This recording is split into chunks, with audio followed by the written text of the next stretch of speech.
जैसे श्रावण महीने में चढ़ाए गए कनेर के फूल,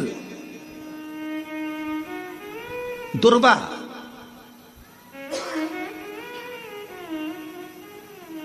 और हम सबसे कहेंगे, मान लो यदि कोई विशेष कोर्ट का केस चल रहा हो, कोई कोर्ट में कोई बातें चल रही हो, अदालत आदि में कोई कार्रवाई चल रही हो, कोई फाइल प्रशासनिक अधिकारियों के पास फंस गई हो और कुछ ना कुछ उसमें अपने को लगता है कि तकलीफ का प्रसंग है, तो हम कहेंगे शिव की आराधना करो, सत्यता पर जियो,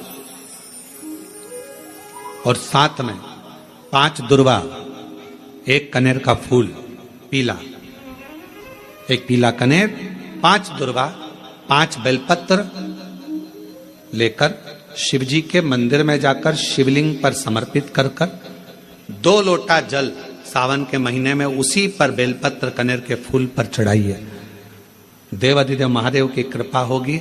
ज्यादा से ज्यादा 6 महीना 7 महीना, इससे ज्यादा निर्णय आप ही के पक्ष में आएगा और शिव की कृपा से।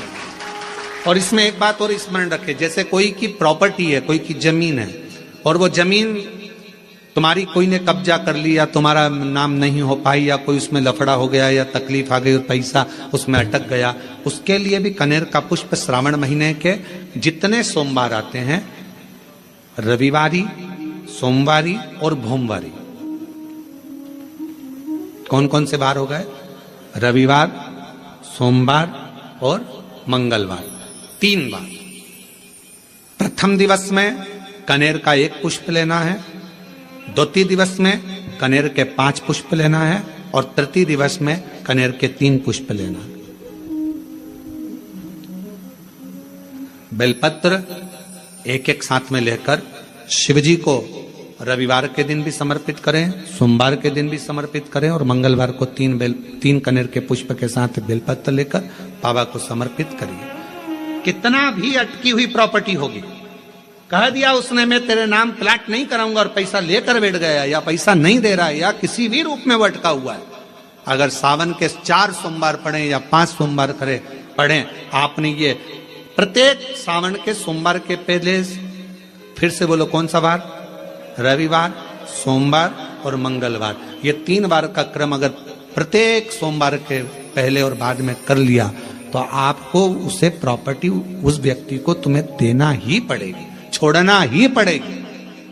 उसको खुद अपने आप में बेचैनी होने लगेगी, मुझे बुलाएगा, आपको जाना नहीं पड़ेगा, खुद बस फोन लगाया आपने, भैया हमारा करा दो, हमारा करा दो, 2 बार 3 बार अगर बोला, चौथी बार वो खुद बुलाएगा, बेचैनी बढ़ेगी।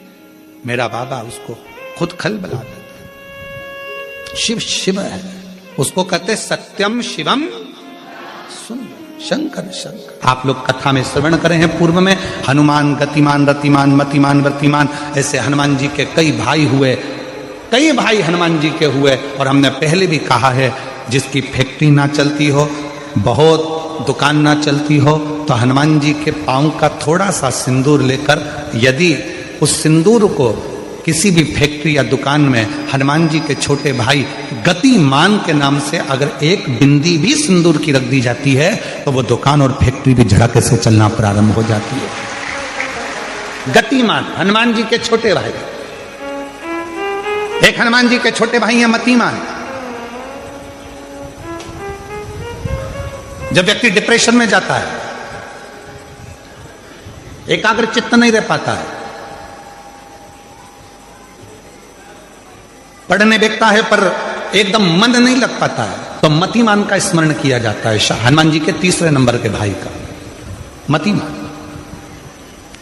और कहते हैं 1 दुर्वा यदि मतिमान के नाम से शंकर भगवान की शिवलिंग पर चढ़ा दी जाए, और उसी दुर्वा को वापिस लेकर आया जाए, अंधेरा होने से पहले, सूर्य अस्त होने के पहले, शाम के प्रदोष के पहले, यदि उस दुर्वा को उस व्यक्ति को चबा चबा कर खिला दो, तो डिप्रेस हो रहा है, डिप्रेशन में है, चिंता में है, टेंशन में है, और उसका विवेक काम नहीं कर रहा, बुद्धि स्थिर नहीं हो पा रही है, या पढ़ने में मन नहीं लग पा रहा है, तो उसको आप एक दुर्वा मतिमान, हनुमान जी के तीसरे नंबर के भाई मतिमान के नाम से अगर खिला देते हैं तो उसकी बुद्धि केंद्रित होना प्रारंभ हो जाती है और वो डिप्रेस से हटना प्रारंभ हो जाता है, मन स्थिर होने लगता है।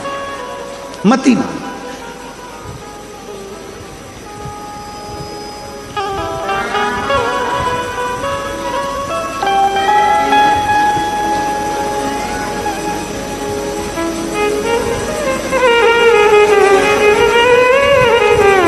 और एक नाम आता है व्रतिमान।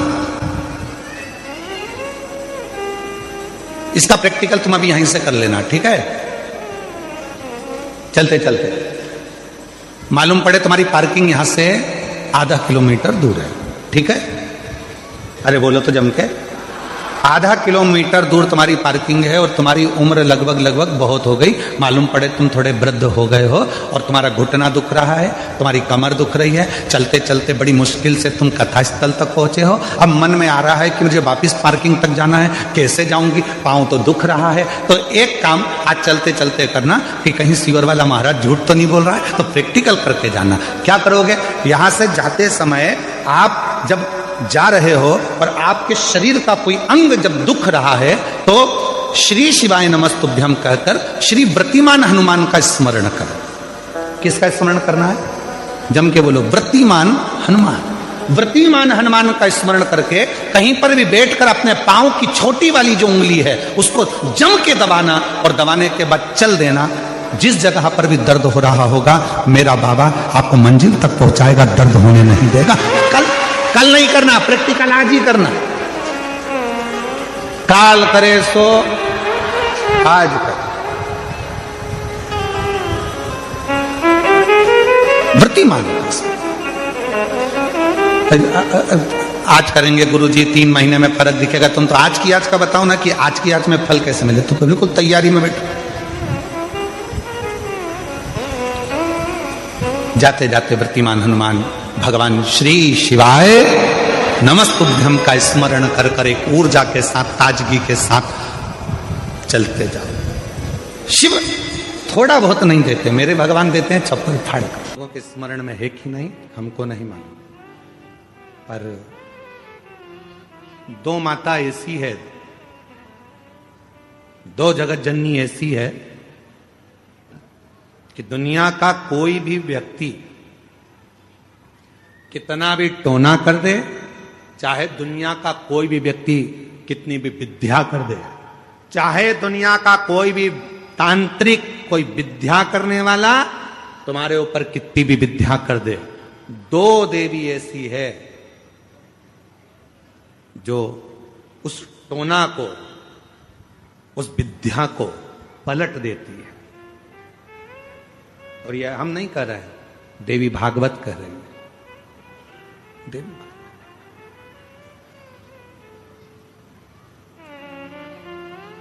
काली पुराण में भी इसका वर्णन आता है, देवी भागवत में भी इसका वर्णन आता है। 2 देवी ऐसी हैं जो कोई अपने ऊपर अगर विद्या कर रहा है और वो 2 देवी का स्मरण कर लिया जाए, उन 2 देवी का नाम लेकर मात्र शंकर के शिवलिंग के सामने जो अशोक सुंदरी वाली जगह होती है वहां पर अगर इन 2 देवियों का नाम लेकर अगर जल चढ़ा दिया जाए तो किसी ने अगर विद्या करी भी होती है तो पलट जाती है। कोई कितना भी बड़ा तुम्हारे लिए तंत्र मंत्र कर रहा हो वो तुरंत पलट जाता है, एक क्षण नहीं लगता और उनका नाम लेने से पलट जाता है। 2 देवी, एक प्रत्यग्रा माता, एक है प्रत्यग्री माता और दूसरी है दंतेश्वरी माता, जिसका काली पुराण में विशेष वर्णन लिखा, जिसका देवी भागवत में वर्णन आता है।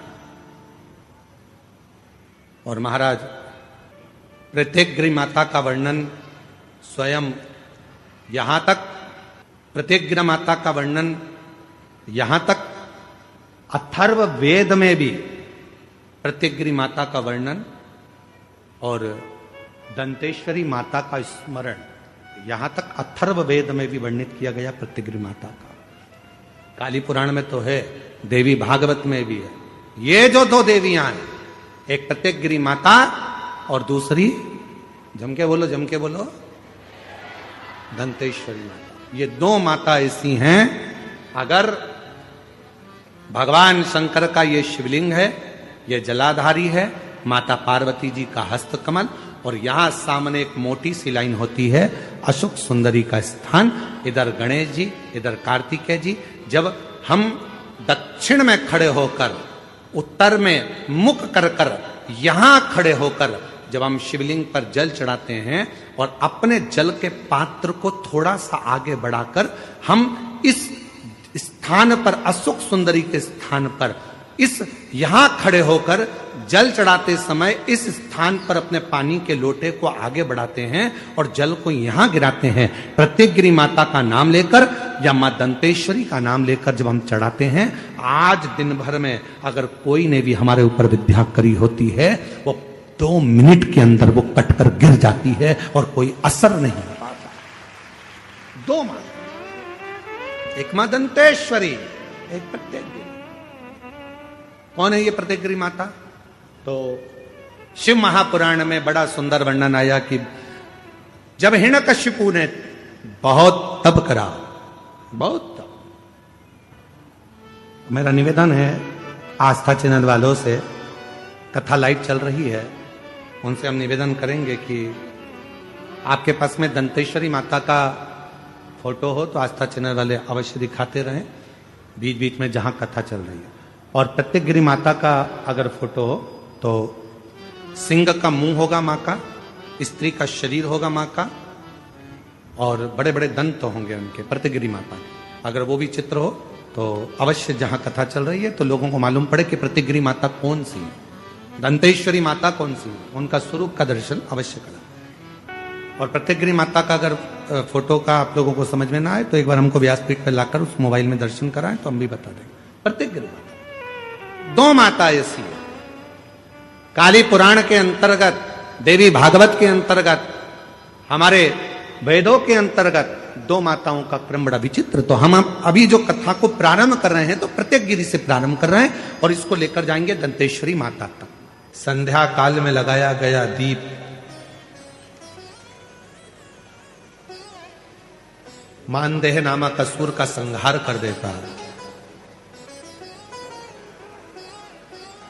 प्रतिदिन एक नियम बनाकर रखना चाहिए कि रोज शाम के समय पर अपने घर में प्रदोष काल के समय पर एक दीप जरूर लगाना चाहिए। और यदि बेलपत्र का वृक्ष है तो उस बेलपत्र के वृक्ष के सामने भी एक दीप अवश्य लगाना चाहिए।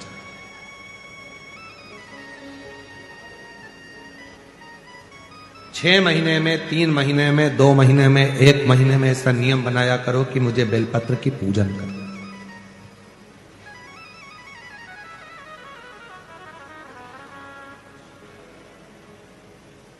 स्वयं माता लक्ष्मी जी ने भगवान नारायण को पाने के लिए बेलपत्र का पूजन किया। जब इंद्र की पूरी सत्ता चली गई थी, सारा की सारा धन इंद्र का चले गया था, असुरों ने